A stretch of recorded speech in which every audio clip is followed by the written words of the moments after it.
You have a new book along with your wife, Teresa Heinz Carey, This Moment on Earth, Today's New Environmentalists and Their Vision for the Future. Where do you come down on the environment, pro or con?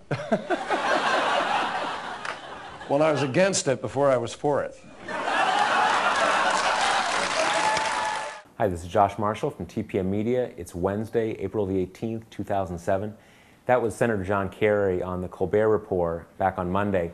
As it happened, we got to tag along with the senator and we interviewed him in the limo ride over to the studio.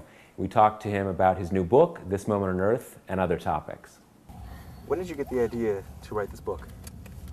What's the germination point of it? Well, the germination point was really the frustration that both Teresa and I felt in the campaign, that no matter how much we talked about the environment, and we did everywhere, you know, we did clean coal technology events in West Virginia, we do something on coastal zones, erosion in Louisiana, hog farms, Iowa, blah, blah, you know. It just didn't seem to break through, crystallize, and at the end of the campaign, there was a lot of despondency within the environmental movement of sort of, you know, how do we shake it up and get people to realize this is about them. Right. So, in fact, there was even an article written that said, is the environmental movement dead, and so forth, things like that. So we had seen so much energy around the country and so many people that we wanted to give people a sense of how many people in so many parts of the country, red states, purple states, were doing things, amazing things, to change their surroundings, and none of them thought of themselves as environmentalists. So, you know, a lot of people have, well, the label, millions of dollars have been spent by very you know, powerful and wealthy entities to create this image that somehow, if you care about the environment, you care more about a tree or a snail than you do about a job or about security. And the fact is, nothing could be further from the truth. Now there are a whole bunch of people who really are coming around and understanding that, and that's what we wanted, to connect the dots for people and show them, average Americans who are out there, some of them conservatives, some of them Republicans, some of them never thought of themselves as environmentalists, all of whom are working like crazy to change things. And that's really what the book's about, these individual stories of people in different parts of the country. That's exactly what the book is about. It's about people who are heroic, in my judgment, who are just doing incredible battles against sometimes even the government.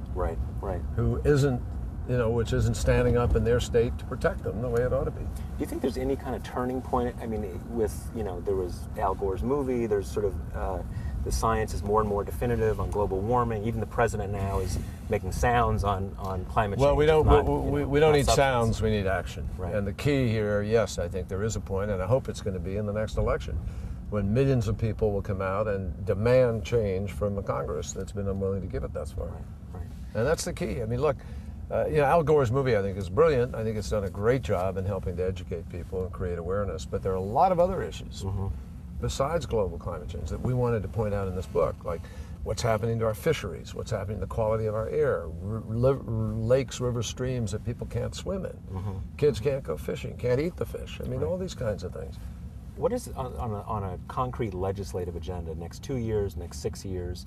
I mean, global warming is such a massive issue, and it's so complicated how you work on an international stage. You know, it really isn't as complicated as some people want to make it out to be. We did this in 1990 with the Clean Air Act on acid rain, and we created a trading system between companies for the reduction of sulfur dioxide within, and they now trade on that. It created an asset that was of value. If you'd reduced your emissions and you went below the level that was required, that difference was something that you could sell to somebody else. So if you put that out in the marketplace will set the price. The marketplace will decide this is what it's worth and this is what we do. And I think it becomes far less complicated as a result, and you don't get this big government bureaucracy in the middle of you know, determining it. Okay, we're going to take a quick break now. When we come back, we've got some backstage footage at the Colbert Report, and even a rare glimpse of Stephen Colbert himself talking to Senator Kerry just before the show.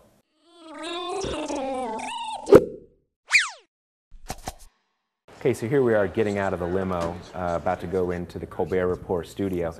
In a moment, we go backstage. And when people talk about backstage at the Colbert Report, they're not kidding. It is really small. It's like the size of 2 big closets, basically.